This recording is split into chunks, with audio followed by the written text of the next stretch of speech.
আসসালামু আলাইকুম everyone, good morning.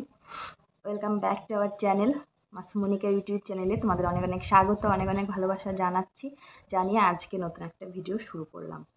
তো অনেক দিন যাবতই ভিডিও করছি না, আজকে যখন ভিডিওটা শুরু করলাম কথা বলছি তোমাদেরকে ওয়েলকাম ব্যাক বলছি, কীরকম একটা অড লাগছে। আগে যেমন ক্যামেরা খুলতাম কথা বলতাম কিছু মনে হতো না, এখন বেশ কিছুদিন বাদে কথা বলছি তো এরকম মনে হচ্ছে। তো যাই হোক, অনেকদিন বাদে তোমাদের সামনে আসা, তো আজকে একটা ভিডিও ভাবছি শেয়ার করব। তো ডাক্তার দেখাতে যাবো আজকে। সকালে উঠে কিছু কাজবাজ করেছি, চাটা খাওয়া হয়ে গেছে, এখন বসাবো ভাত। তো কালকে থেকে ডাক্তারবাবুকে ফোন করছিলাম, এখন তো যে অবস্থা ডাক্তারবাবুরা কেউ বসছেন না, কেউ আন্দোলন করছেন, তো ফোন না করে যাওয়াটা ঠিক হবে না আর কি। তো ফোন করলাম, বললো যে বসবেন আজকে। তো বললো যে 10টা সাড়ে 10টার মধ্যে আসেন, ডাক্তারবাবু বসবে, একটু লেটে বসবে, 9টার দিকে বসে, তো আজকে 9টার দিকে বসবে না। তো এখন একটু ভাত বানাবো। মাসুমের বাবা বাড়িতে নেই, পড়াতে চলে গেছে, মাসুমও বাড়িতে নেই, ওকে ওর ওইদিকে নানু বাড়ি নামিয়ে দিয়েও চলে গেছে, কারণ আমি ডাক্তার দেখাতে যাবো।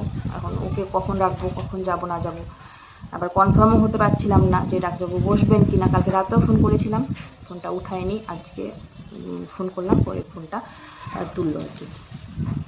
তো এখন বললামই, এখন একটু ভাত বানাবো, বানিয়ে খেয়ে দিয়ে তারপর রওনা দেবো বাড়ি থেকে। তো চলো আমার সঙ্গে তোমরাও দেখতে থাকো ভিডিওটা। ও আমি আর আমার বোন যাব, একা যাব না, বোন যাবে সঙ্গে। তো বিছানাপত্র তোলা হয়নি, মানে ঝাড়াঝাড়ি হয়নি, এমনি তুলে ইয়ে করে রেখেছি, মশারি টশারি খুলে বিছানাটা এমনি গুটিয়ে রেখেছি আর কি। এখন বিছানাটা গোছাবো, গুছিয়ে রান্না বসাবো, গোসল করবো, ভীষণই গরম উঠেছে, গোসল টোসল করে তারপরে বাড়ি থেকে রওনা দেবো। চলো তোমরা আমার সঙ্গে মাথা ভাঙাটা একটু ঘুরে আসো। এই যে এখন আমি এখানে বিছানাটাকে তুলে নিচ্ছি। তো বিছানা তোলা হয়ে গেলে ভাত আর একটা সবজি রান্না করব, করে আমি একটুখানি খেয়ে বেরিয়ে যাব। আজকে ভেবেছিলাম ডাক্তারবাবুকে দেখাবো আর জাস্ট চলে আসব, মানে সময় লাগবে না, কিন্তু ওখানে গিয়ে এরকম প্রবলেমে পড়ে যাই যে সারা দিনটা আমার আজকেও কেটে গেল ডাক্তারের চেম্বারের সামনেই। সারাদিন বাড়ি আসতে আসতে প্রায় 5টা বেজে গেছিলো। তো এই যে কথা বলছি না, কথা বলতেই হাঁপিয়ে যাচ্ছি, এত শরীরটা আমার অসুস্থ আর কি। ওখানে একটু যে বিছানাটা তুলছিলাম তাতেই মাথাটা পুরো একটু মানে ঘুরে গেল। তো এই যে আমি আর বোন এখন যাচ্ছি। আর সেদিনকে একা গেছিলাম, একা তো যাইনি, বোনের সঙ্গেই গেছিলাম। বোন দরকারে একটা দোলং মোড়ে নেমে গেছিলো, তো একা একাই গেছিলাম, তো ভালো লাগছিল না। আজকে ওকে বললাম যে চল যাব। তো ওই যে ও রেডি হয়ে আসলো আর আমিও রেডি হয়ে গেলাম। এখন যাচ্ছি, আমরা রাস্তায় আছি, টোটোতে আছি আর কি, নিশিগঞ্জে গিয়ে তারপরে বাসে উঠবো। তো এখন প্রেমের ডাঙায় দিয়ে যাচ্ছি। আমাদের এখানে আবার মেলা হচ্ছে, ওই আনন্দ মেলা। তো আজকে প্রেমের ডাঙা স্কুলের যে স্টুডেন্টগুলো আছে সবাইকে মেলায় ঘোরাবে আর কি, স্কুলের তরফ থেকে। এই যে রাইডগুলো আছে, নাগরদোলা, তারপর যেগুলোতে চাপে আর কি বাচ্চারা, সেগুলোতে ছাড় দিয়েছে আর কি, অর্ধেক দাম। তো দেখো বাচ্চারা একদম ভিড় করে চলে এসেছে। তো আমার বোনও তো স্কুলে পড়ে, বোনকে জিজ্ঞেস করলাম, বোন বললো আমি যাব না বাবা, ও এগুলোতে উঠতে ভয় পায়। ওই নাগরদোলনায় একবার উঠেছিল, উঠে 3 দিন বিছানা থেকে উঠতে পারেনি, এরকম অবস্থা হয়ে গেছিলো। তো ও আসেনি। আমরা এখন যাচ্ছি টোটা, এই দেখো এই যে আনন্দ মেলা লেখা আছে, এটা হচ্ছে মেন গেট, আর ওখানে নাগরদোলনা চলছে। তো চলো চলে আসলাম, আমরা এখন বাসে উঠলাম।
বাঁশির সুর শুনতে শুনতে কিন্তু চলে আসলাম মানসাই নদীর উপরে।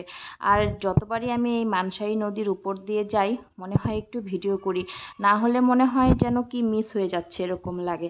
আর দেখতেও কিন্তু দারুণ লাগে। আর এই নদীটা যখন পানি দিয়ে ভর্তি হয় দেখতে একদম অসাধারণ লাগে। আর এই দেখো আকাশটা, এখন দেখো কত সুন্দর একদম, মানে যাকে বলে রৌদ্র উজ্জ্বল আবহাওয়া। কিন্তু আমরা মাথাভাঙা পৌঁছানোর পরে এরকম ওয়েদার হয়ে যাবে, এত বৃষ্টি ঝড় বাতাস, পুরো অবস্থা খারাপ। এসেই ডাক্তারবাবুকে পেয়ে গেছিলাম, ডাক্তারবাবুকে দেখালাম। তো উনি লিখে দিলেন আলট্রাসোনোগ্রাফি আজকে আবার করাতে হবে। তো সেই জন্যই এখানে এখন আলট্রাসোনোগ্রাফির নাম লিখিয়ে বসে আছি। তো বন্ধুরা, আমি কিন্তু বিভিন্ন শারীরিক অসুস্থতার মধ্যেও মানে প্রেগনেন্ট। তো সেই জন্যই আমার এত অসুস্থতা, এত শরীর খারাপ, আমি ভিডিও দিতে পারছিলাম না। তো যার মধ্যে যেটা আমার মানে সব থেকে বেশি বড় সমস্যা, সেটা হলো আমার মানে থার্ড টাইম প্রেগনেন্সি, তৃতীয়বারের জন্য আমি প্রেগনেন্ট।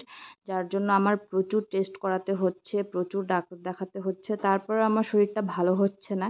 তো সেই জন্যই একটা মানে কি বলবো, মানসিক একটা চাপেও আছি যে শরীরটা ভালো হচ্ছে না কেন। এর আগেও আমার দুবার প্রেগনেন্সি হয়েছে, আমি এতটা কষ্ট পাইনি এবার যতটা আমি কষ্ট পাচ্ছি। তো যাই হোক, ডাক্তারবাবু মানে কিছু একটু হলেই বলছে এইটা টেস্ট করো, এইটা প্রবলেম বললেই ওইটা টেস্ট করো। তো পুরো টেস্ট করতে করতে আমার অবস্থা খারাপ। আজকেও ব্লাড দিয়ে আসলাম, তারপর আলট্রাসোনোগ্রাফি করালাম। তো ডাক্তার দেখাচ্ছি 2 মাস হচ্ছে, 2 মাসের মধ্যে 3বার আলট্রাসোনোগ্রাফি করালাম, আর ব্লাড টেস্ট তো অনেকবারই করালাম। তো চলছেই আর কি। তো যাই হোক, আমি সব ঝামেলা মিটিয়ে এসে এখন 4টের মতন বাজে। তো ভীষণই খিদেও পেয়ে গেছে, সকালে একটুখানি খেয়ে বেরিয়েছিলাম। তো এসে এখন এখানে আমি আর বোন ভাতই খেয়ে নিলাম আর কি।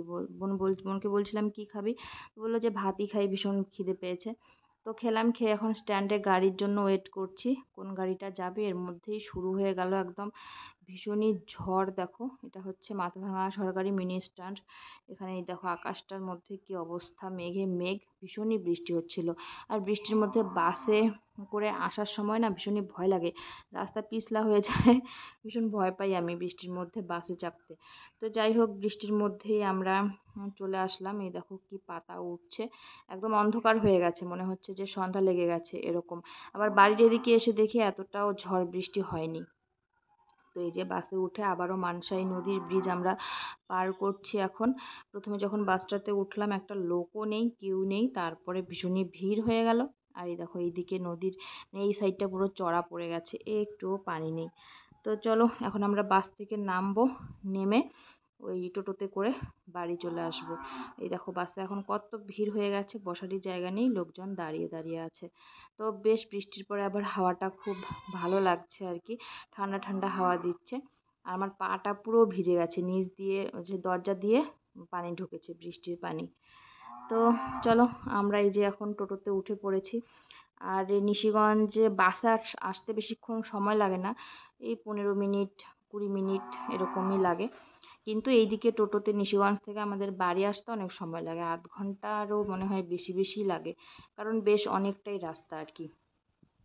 আর দু সাইডে মানে কি সুন্দর, এই দেখো ধান গাছগুলো একদম সবুজ সবুজ হয়েছে। এই যে এও বিধ্বস্ত পুরো সারাদিনে, বলছে যে এইভাবে যে বসে থাকতে হয় না, ডাক্তারবাবুর জন্য ওয়েট করতে হয়, এইটাই হচ্ছে মানে কি বলবো সব থেকে বড় সমস্যা। কারণ ডাক্তারবাবু সবসময় চেম্বারে থাকেন না আর কি। তো অনেকক্ষণই ওয়েট করছিলাম। দ্বিতীয়বার যখন দেখাতে গেছিলাম, মানে আজকে 2বার দেখিয়েছি ডাক্তারবাবুকে, একটা আর কি রিপোর্ট, কি রিপোর্ট করাবো ওনারা বুঝতে পারছিলেন না যে ডাক্তারবাবু কি রিপোর্ট করাতে লিখিয়েছে। তো যাই হোক, এখন আমি এই যে বাড়ি আসছি টোটোতে উঠে। আর আজকের ভিডিওটা এই পর্যন্তই। ভালো লাগলে লাইক করো, শেয়ার করো, কমেন্ট করো। আর কি বলবো বলো, আর এখন বেশি বেশি করে আমাদের জন্য দোয়া করো, যাতে আমি মানে সুস্থ স্বাভাবিকভাবে ফিরতে পারি আর কি। এত শরীরটা খারাপ যে কিছুই ভালো লাগে না। চলো আজকের মতন আসছি, সবাইকে টাটা, আসসালামু আলাইকুম।